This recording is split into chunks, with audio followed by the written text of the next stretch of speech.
For as long as we can remember, we've looked up to the skies. Today's guest, Larry Crumpler, was partly responsible for one of the machines we've sent to other planets, the actual Mars rover itself. He's going to talk to me about space exploration, its history, and what we can expect in the future. Welcome to Future Imperfect.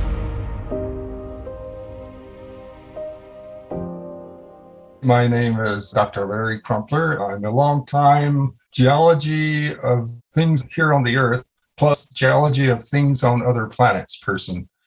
So basically, I got my start in the late 50s, so when the space program was just ramping up and Mars was still just a sort of a dim object, a dusty globe and telescopes, and all we knew were that there were dark blotches and bright areas.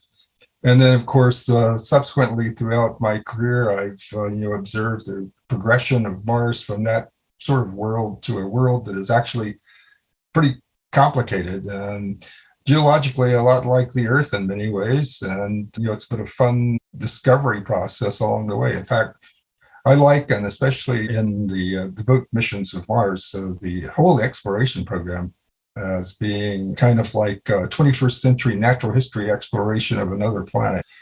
We went there, we saw, and we recorded, and we saw new things, and we marched into the interior of the new world and discovered things that had not been seen before. So that's my take on the whole process. But anyway, my specialty is field geology, and I basically do mapping of the different types of rocks in the field here on the Earth. And that means, making a map of what you see as you're walking along. And you have to walk over vast areas to cover a big square chunk of the Earth's surface to do that. And so you do that so that you can understand, what's happened geologically in a place. And so it's a long process of learning how to really do that and do it well and do it efficiently. And what I've done is to take that from the Earth, that process, and move it to our robotic exploration of other planets, but in particular Mars. So I'm the field geologist on the current Mars Perseverance mission to Mars. And I did something similar with the previous mission of the Opportunity and Spirit. And of course, I was involved even going further back with the Viking program, with the orbiter imaging team.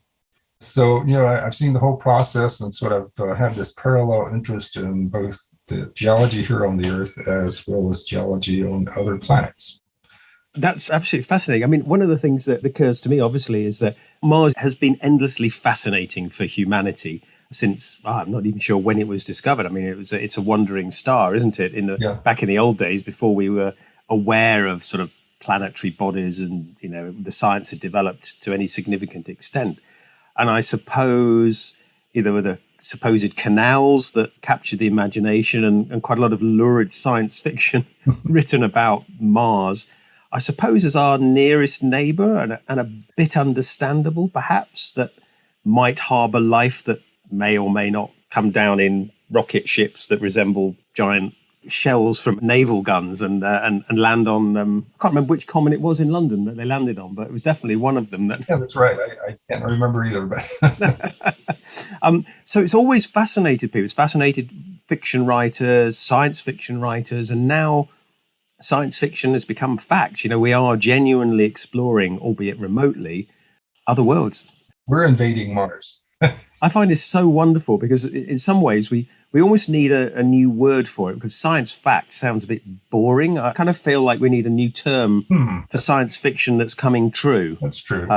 Yeah. I always feel it's real now. It's like, no, come on, let's present it better than that. Let's keep the excitement going, because we're still scratching literally the surface of Mars, I would imagine. I mean, tiny amount of it's actually being explored, would you say? Yeah. I mean, it's true. That's a good point. There needs to be a new term for, the transition from science fiction to science fact, because basically what we're doing, we're in the middle of that process. So we need a word for that. But yeah, the exploration of Mars, again, it's kind of like exploring the new world. Nobody knew anything about it. You march into the interior and you see stuff. And Mars has been kind of like that. And for, the history of human thinking about Mars, which I guess goes back several thousand years. The Chinese have recorded motions of the wandering star, the fiery star, as they call it, 3000 BC or something like that.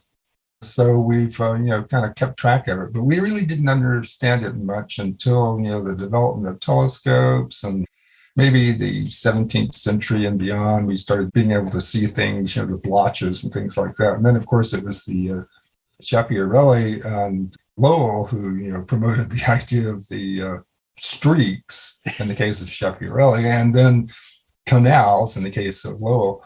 And that sort of fired everybody's imagination. Even earlier than that, even the great cohort or peer of Darwin, Wallace, had done a little analysis of whether there could be life on Mars, and he concluded from the observations at that time that the atmosphere was too thin, it was too cold, probably wasn't really a good place, and it was sad that neither the astronomers nor the geologists could come to that conclusion, but a biologist could. But anyway, so that it's just sort of blossomed from there, that people thought of Mars as a place of potential abode of life. Whether people said it was possible or not didn't matter. It had ice caps and had changing.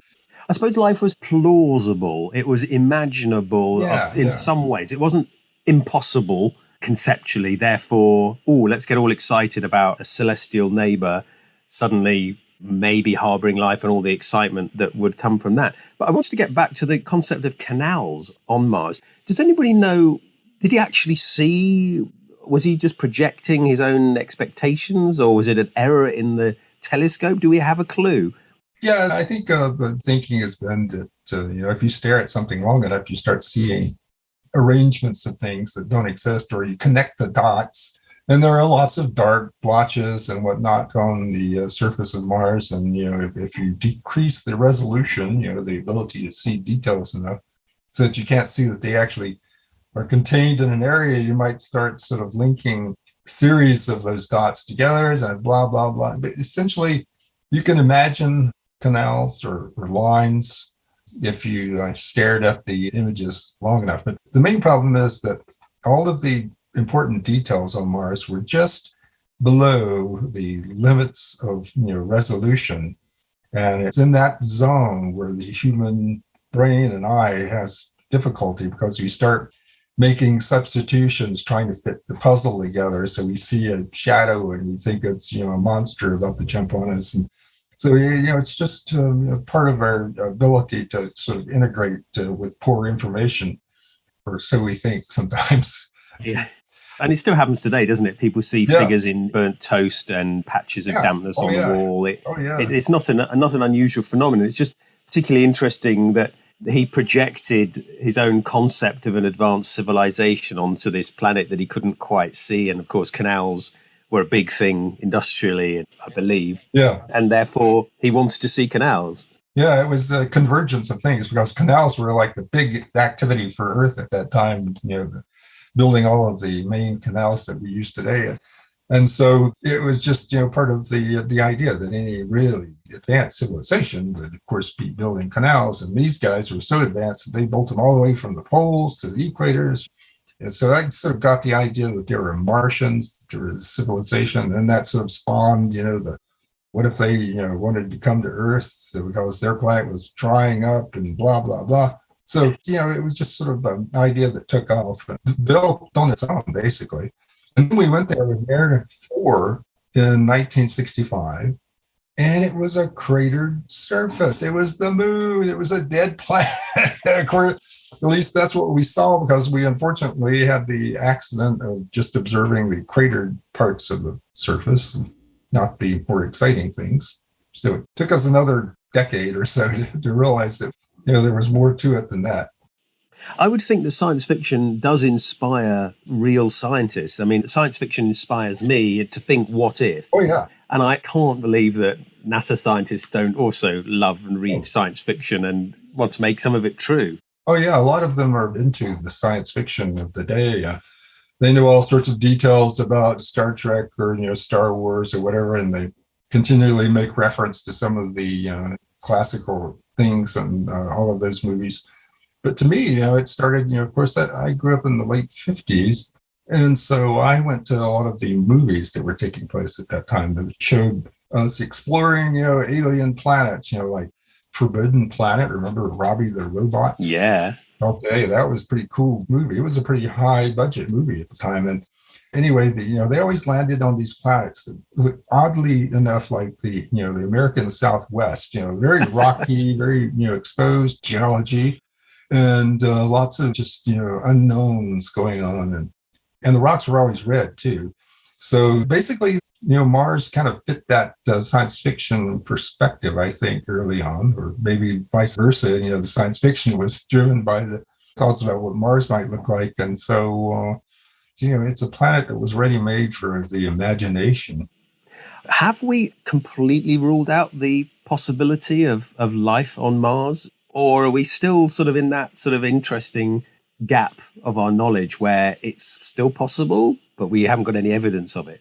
Yeah, basically, it's the second. Yeah, it's possible, but we just don't have any evidence for it. And that's what this latest mission is all about, is going and looking at a place that where, there was lots of sediments laid down very gently, and so they can bury things and preserve them, and now they're being eroded out. And so essentially it's a giant fossil hunting expedition. But of course, the fossils would be microbes, not bones or fossils or seashells or things.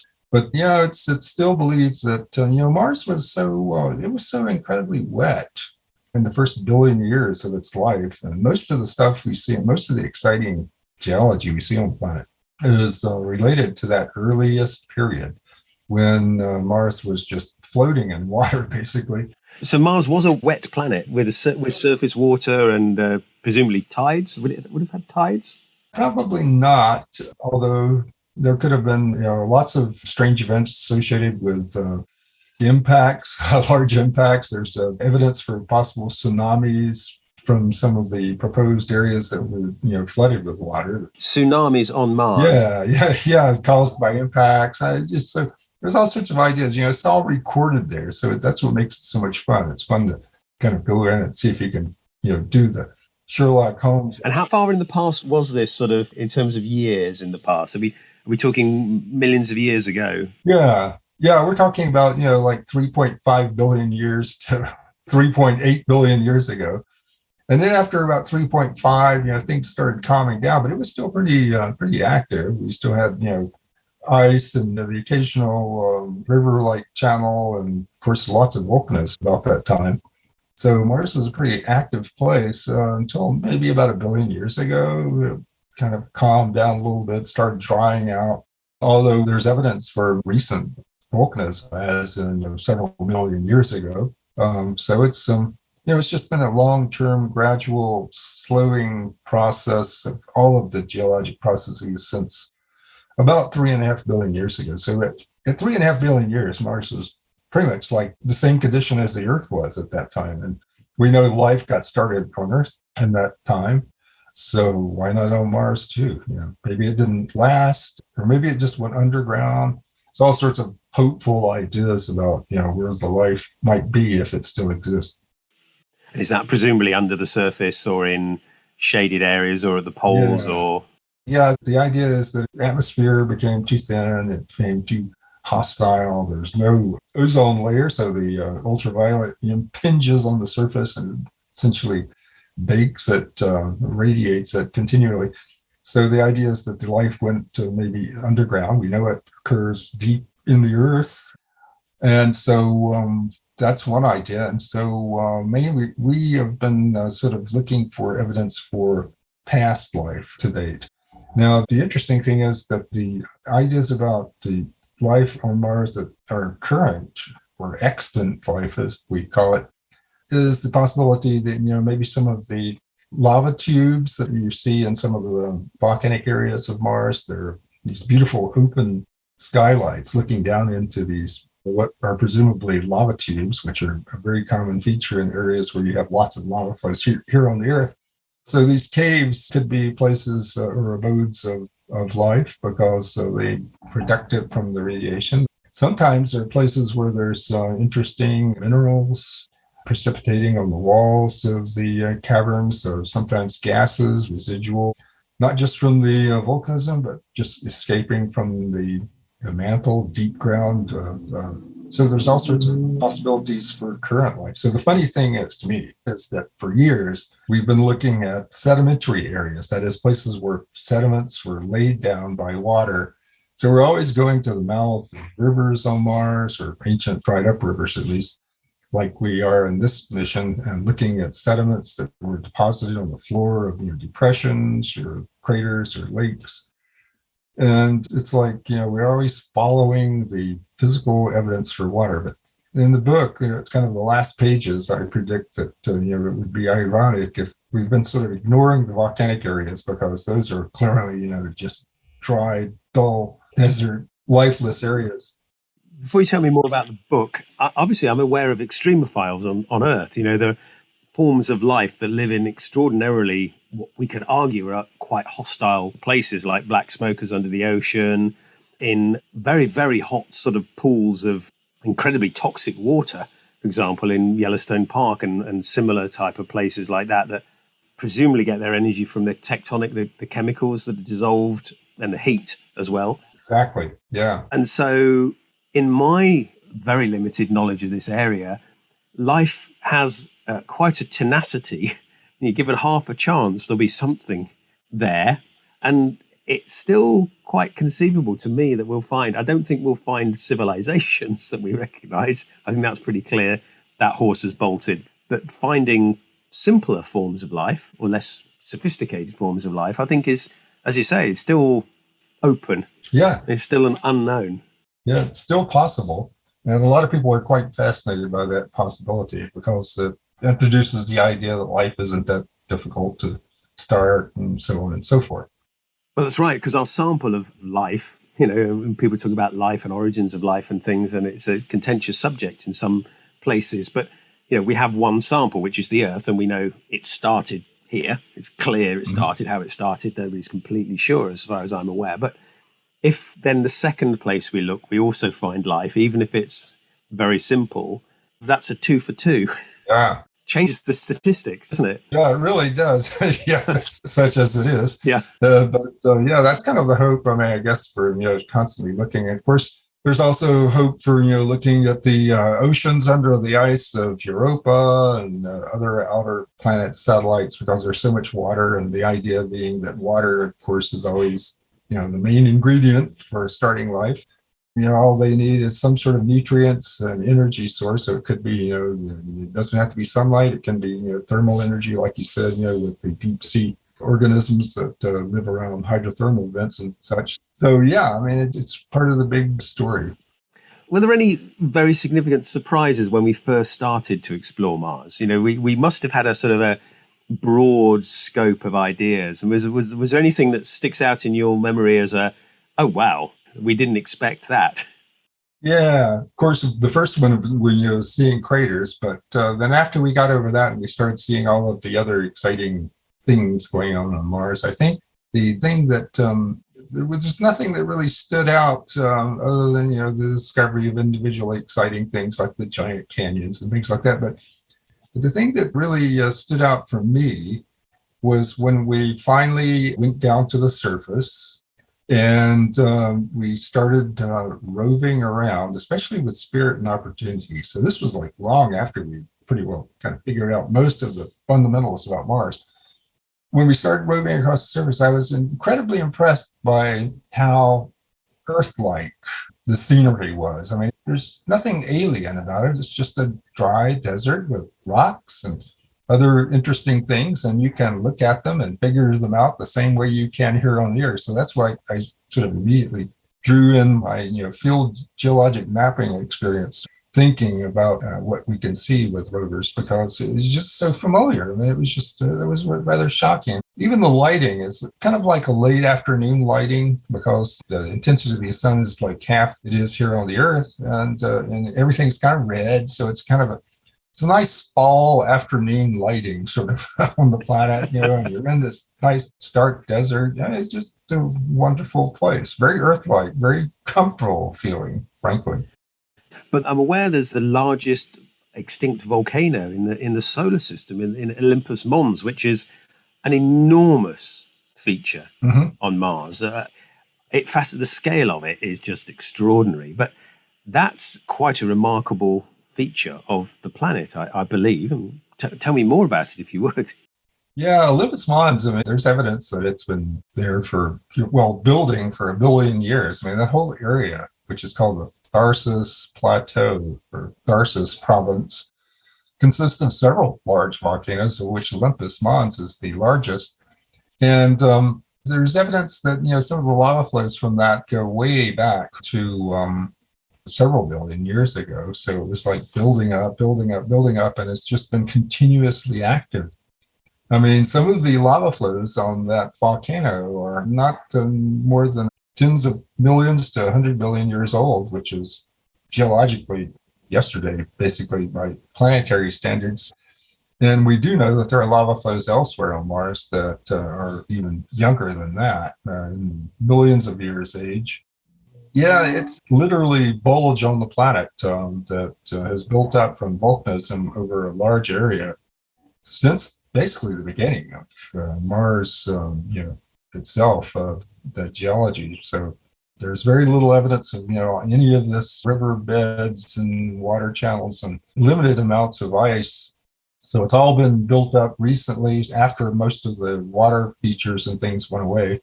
So it's a young feature of the planet. And it's been kind of interesting. We have a seismometer on Mars, and so you think we might be seeing some evidence for Mars quakes in that vicinity. But so far, most of the Mars quakes have been kind of scattered around various places. Actually, in the place where some of the youngest lava flows are, which is not Tharsis. A few weeks ago, I think we saw a Mars quake that was centered, at least at that time, it was postulated that it was in the Martian canyons, the Great Valles Marineris Canyons area. So Mars is, still active. It's just not as active as the Earth. How big is Olympus Mons compared to, say, big mountains on planet Earth? Oh, gee, yeah. Well, Olympus Mons is, of course, it's very tall from where you would measure the base. It's like nearly 25 kilometers high. So, if you put it on the seafloor next to, say, the Hawaiian Islands, the Hawaiian Islands would basically extend across the width of the summit crater on Olympus Mons. And then the volcano, of course, would cover a significant fraction of the Pacific. And not only that, you could set Olympus Mons on the floor of the Pacific, and its summit would still stick up above Hawaii. So, yeah, it's a big feature. And with the very thin atmosphere, it must poke up pretty much pretty much into space almost, does it? Yeah. Yeah, in fact, when we did, the first time we actually saw it, it was during a global dust storm, and Mars was just this dusty ball. That was Mariner 9. That was the big mission that we actually went into orbit around Mars, and we actually started observing, all over the surface, and we started seeing that it wasn't just a cratered planet, and it had all these wonderful fluvial features and canyons. And then the first thing we saw when we went into orbit was a dusty globe, because we had the unfortunate case of arriving during a global dust storm. So you had bad weather when you first turned up. Yeah, bad weather when we arrived. And so we went into orbit, and all we could see was dust, and it was like, oh my God. But gradually, over a period of weeks, there were like these several enormous, dark, round, crater-like things started appearing. And looking at those, began to realize that those were not just craters, they were the tops of enormous mountains, and that there were craters on the tops of the mountain. My God, they're volcanoes, and the craters are, like 100 kilometers across, and they're like in a row, and the dust started settling basically, and so the rest of the mountains started being revealed, and you could start seeing, that it was like this giant volcano, good grief. And so it was just very dramatic. Mars is always doing stuff like that. It's making, the whole thing a little bit more dramatic than it needs to be, and that just happens over and over again. In my book, that's another theme, that Mars is always doing, jerking us one way and then jerking us the other way, and doing all sorts of antics to make us either work harder or to, actually, just kind of pull our chain, as it were. That's fascinating because, the concept of going to a new planet, getting there during a dust storm, not seeing anything, realizing, oh no, what are we going to do? Yeah, worst case. And then it starts to reveal itself Yeah. in all its splendid, surprising glory. Yeah. And you think, oh, wow, if it wanted to make an entrance, it couldn't have really organized it any better, could it? No, it couldn't. Yeah, especially after setting up the whole scenario, right? With the previous missions, it was all cratered. You're not going to see anything. Don't worry. And then you get there, and it's like, we finally got these high resolution cameras. We're going to look at it, by God. And no, there's a dust storm. Are there places on Mars that you're particularly intrigued to see more about? That you think are particularly, from your perspective, are particularly exciting that remain relatively unexplored? Yeah, basically the volcanic areas. My specialty is actually volcanism. And I think that some of the volcanic features on Mars are pretty darn exciting. Some of the young lava flows are they're just incredible. They're so young, they still have all the classic lava flow textures on them. And it's just so much to learn about, volcanism from those areas. But of course, again, the irony is that's not where we're going, because we're always following the water to search for evidence for past life. And, volcanoes are the last place you'd look. My guess is that's where we're going to find it. The last place we look. Well, that would be very Mars by all accounts. Yeah, that would be very Mars-like. Yeah, I fooled you guys. That's fantastic. So obviously humans visiting Mars is it the next step? What do you think about that as a concept? I mean, should we just stick with remote viewing and robots and things, or do we need boots on the ground? Yeah, personally, I think we could do pretty well with robots, although, the missions are starting to get incredibly complex, and it's starting to take some of the fun out of it. I sometimes refer to Perseverance as exploring Mars by spreadsheet. But I think, ultimately, there's just a human desire to have humans in the loop. And so that's really the goal, is to send people to Mars and explore it. And so I think that's probably the next real step, the next real push. Although we'll need, a bunch of robotic missions to kind of, set things up for that. But I think the ultimate goal is to get humans there. As expensive and as difficult as that is, nonetheless, it's just exploration. Because it's not just getting them there, it's getting them back, of course. With robots, you can leave them there and let them keep doing their mission until then, their life or their batteries run out or whatever, or mechanical failure. But with human beings, I presume you've got to try to get them back. Yes, exactly. And again, science fiction would say that's not going to be as easy as we would like it to be. Yeah, you can't just plug a human into a battery. I mean, they require all sorts of stuff, this atmosphere and this water and food. For God's sakes, it has to be bulk food. It can't just be nutrients. They have to eat things.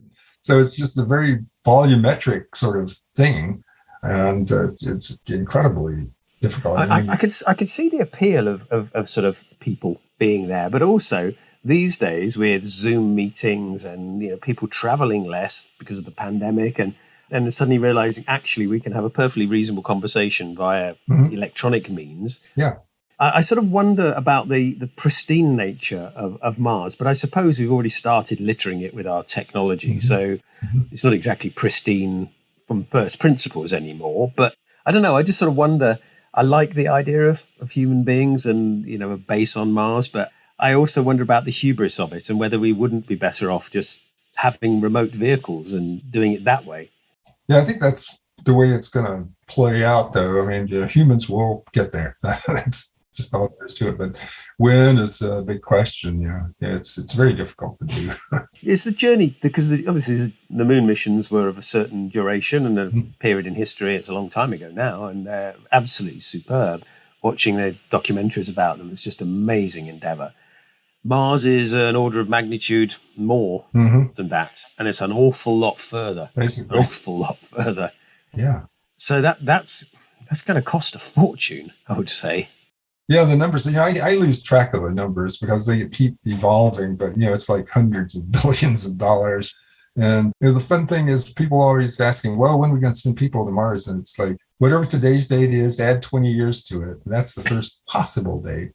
But generally, you need to add, another few years because of cost overruns and problems. So you add 25 years to today's date. And so the bottom line is, even if you made a real push for it, you wouldn't see humans on Mars until 2045, 2050, probably. Realistically, because it just takes that long to do these enormous things, and there's a lot of things to go wrong and be iterated on and changed and updated. Yeah, there's a lot of things we don't know, so we have to figure out how to be able to do those. Do you think people will ever, visiting, landing there sort of once or twice, do you think the science fiction trope of Mars living will ever come true? Conceivably, I suppose conceivably, yes, but I don't know. It doesn't seem realistic. Nobody's living in Antarctica to speak of. There are lots of people visiting and lots of operations people living there, but whole families don't move down there to work down there, at least not that I'm aware of. But on the other hand, Antarctica doesn't have the same draw as Mars, alien planet, outer space. Just so maybe that'll win out in the end, and people will just can't resist. Look at, for instance, the attempts to the Mars One or whatever it was called, the one-way trip to Mars. Oh yes, they had plenty of applicants for that process. It's just there's just interest in doing it, and it's just people want to do crazy things. Let's face it. The exactly. world is filled with people doing crazy things and risking their lives for endeavours which arguably other people have done anyway and proven can be done. They want to have done them as well. But I was going to say, because you talked a little bit about it being actually quite familiar to you as a geologist, where on the planet Earth would be the most sort of similar to the surface of Mars that you've seen, so that people could sort of imagine what it was like? Yeah, a lot of the driest deserts, places where there's almost no vegetation, Atacama, probably places in the Sahara, those all bear a great deal of similarity. A lot of the physical process of wind blowing stuff around, maybe the remnants of volcanic rocks and things like that. And, the occasional outflow of water or rainstorm or something that leaves a big channel. Those are all sort of features that you kind of see on Mars, stumbling along, and so any of the really absolutely driest deserts on the Earth. The dry valleys in Antarctica are always a popular one because not only are they dry, they're also very cold, because that's the thing about Mars that isn't immediately obvious. Most people see sunny southwestern sort of perspective, and it gets cold here in the Southwest. And by the same token, it gets cold on Mars. It drops like 100 degrees below the daytime high every day. So that's quite cold. Yeah, that'll tweak your circuit board, I'm telling you. Yeah. That's quite extreme. That's really interesting. The book you've been talking about, do you want to tell us the name of the book? Yeah, the name of the book is Missions to Mars. There's a number of books called Mission to Mars, but this is Missions to Mars, and it's basically kind of what we've just been talking about. It's basically the history of exploration of Mars, my personal participation in the space age component of that, thoughts about Mars, how we learned what we know today, what it's like to explore Mars. I spend a lot of time talking about the Spirit and Opportunity mission and what we learned, where we kind of pioneered the idea of living on Mars time and how to operate robotic explorers on another planet. And then I cover all of the missions, including right up to the current missions of the 3 missions to Mars: Perseverance, the Chinese mission, the Zhurong rover, and of course the Arab Emirates Hope mission. So it's basically a popular book about Mars from everybody's perspective. Last question I was going to ask you: when you were growing up with watching science fiction, could you send a message to yourself back then? Because you must have not imagined you would be one of the people actually doing this. Yeah, of course, when you're a kid, you always assume that you're going to be one of the people, right? But no, the message, what I did was, I try to tell people who are trying to decide what they want to do with their life. There's always several things that you're interested in. that you could see, spending, your career doing. So you just kind of go along until one of them actually, bears, the fruit of, employment or something.